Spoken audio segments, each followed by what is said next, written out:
In the sacred city of Mecca, near the house of Allah, among the noblest and most illustrious of lineages, a light was born that would illuminate existence. In this episode, we journey back to the time before the birth of the Prophet Muhammad, peace and blessings be upon him, to recount two pivotal events: the solemn vow of Abdul Muttalib that could have altered the course of history, and the marriage of Abdullah and Amina, which carried profound significance. Join us as we explore these remarkable moments.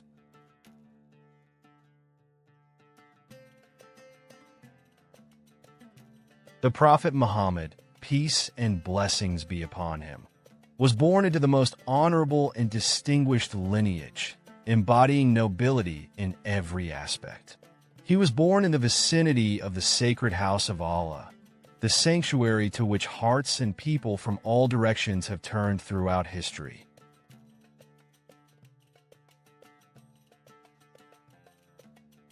One of the greatest blessings Allah bestowed upon the Prophet, peace and blessings be upon him, after the divine mission itself, was the exaltation of his name and the honor of his ancestry. He was raised among the noblest of the Arabs, in the highest social standing, near the sacred house, and Allah purified and ennobled his lineage.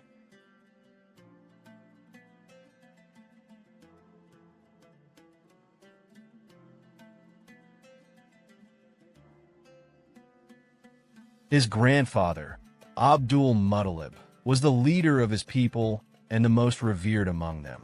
His father, Abdullah, was among the most beloved to his grandfather. In this episode, we pause to reflect on two significant events that occurred before the birth of the messenger of Allah. Peace and blessings be upon him.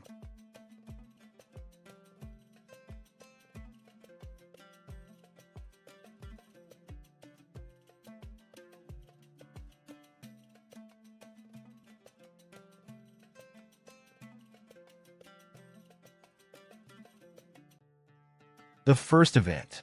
Historians narrate that Abdul Muttalib made a solemn vow. If he were blessed with 10 sons who would grow up and stand by his side, he would sacrifice one of them at the Kaaba in devotion to Allah. When his sons reached maturity and he saw their strength, he informed them of his vow, and they willingly accepted. At that moment, Abdul Muttalib resolved to fulfill his pledge. He cast lots to determine which of his sons would be offered, and the lot fell upon Abdullah, the father of the Prophet, peace and blessings be upon him, the youngest and dearest of his sons. As the lots were cast, Abdul Muttalib supplicated fervently to Allah. The lot continued to fall upon Abdullah. He then took Abdullah's hand and led him towards Isaf and Naila, the two idols near which sacrifices were made.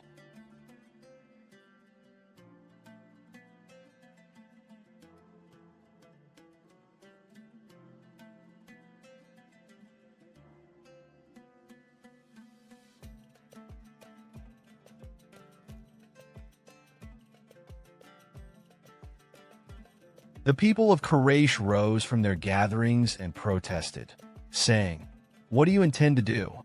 He replied, "I will sacrifice him."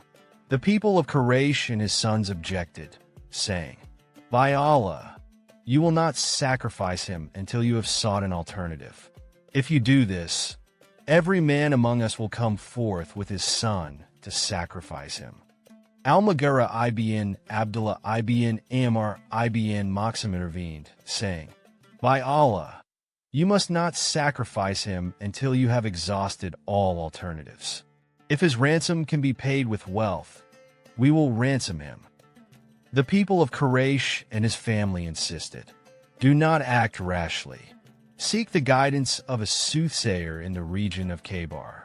If she instructs you to sacrifice him, then do so. If she offers an alternative, then accept it."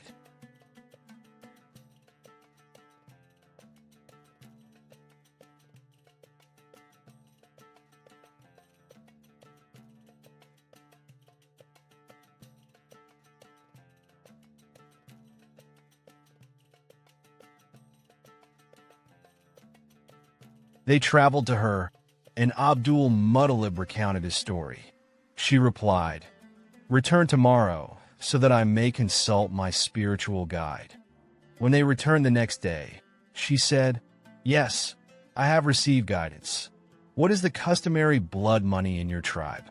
They responded, 10 camels. She instructed them, "Go back to your land, place 10 camels as a ransom, and cast lots between them and the boy.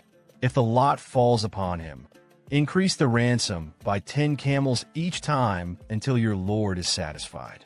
If the lot falls upon the camels, then sacrifice them, for your lord has accepted the ransom." They returned to Mecca and prepared the camels.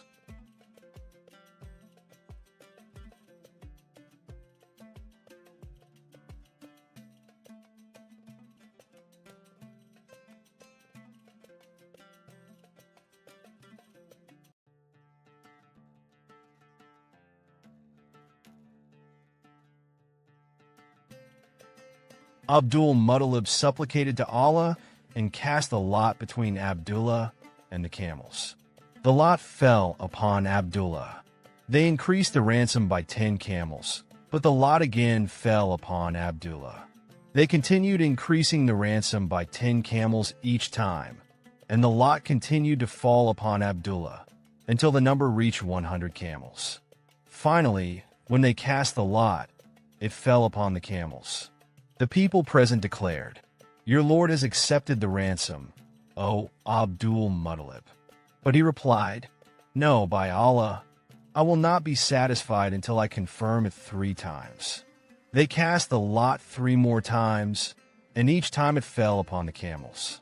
The camels were then sacrificed, and no one was prevented from taking their meat, neither human nor beast. This was the first significant event.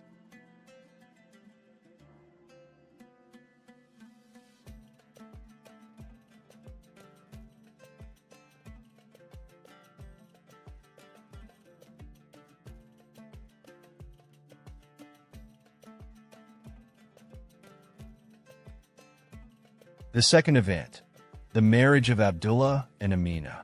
After fulfilling his vow with the sacrifice of the camels, Abdul Muttalib sought to find a bride for his son, Abdullah.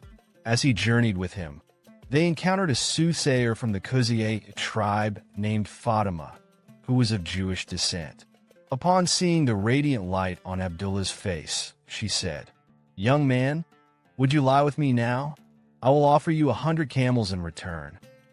But Abdullah, firm in his honor and virtue, responded with noble verses. "Unlawful acts lead only to ruin, and the lawful path is clear for all to see. How could I ever accept what you seek, when an honorable man guards his dignity and faith?" Reflect on this. She invited him to sin, yet he refused with unwavering resolve.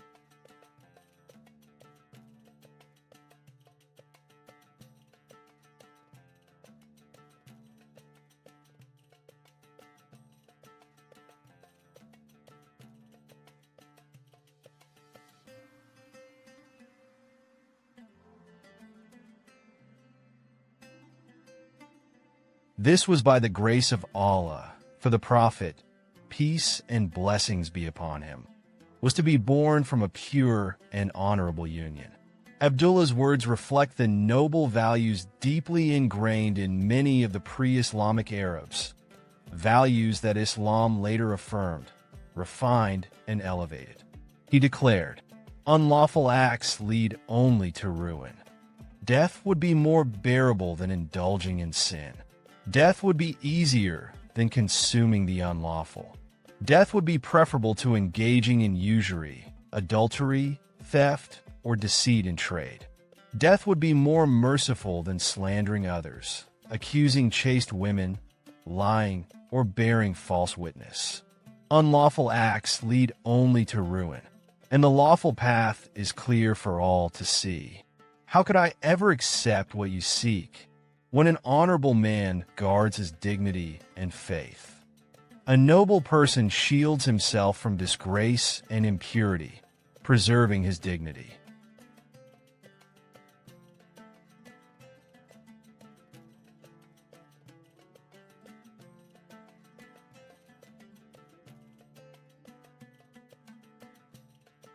Abdullah then married Amina bint Wahb. He stayed with her for 3 nights, and she conceived the Prophet, peace and blessings be upon him. Then he said to her, I must accompany my father. I cannot leave him. He departed and did not remain long before passing away. Abdullah died in the prime of his youth while in Medina, where he had gone to purchase dates. Some reports state that he was returning from Syria when he fell ill and passed away in Medina at the age of 25. He died before the Prophet, peace and blessings be upon him, was born.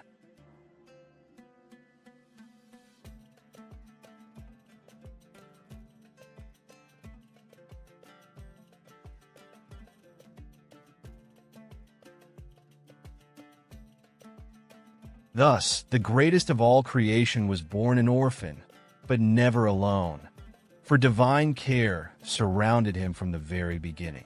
Each event in his life was a step toward the dawn of a new era for humanity. Let us reflect upon these moments and draw inspiration from the noble virtues they embody. O Allah, send your peace and blessings upon Muhammad, his family, his companions, and all who follow his guidance until the day of judgment.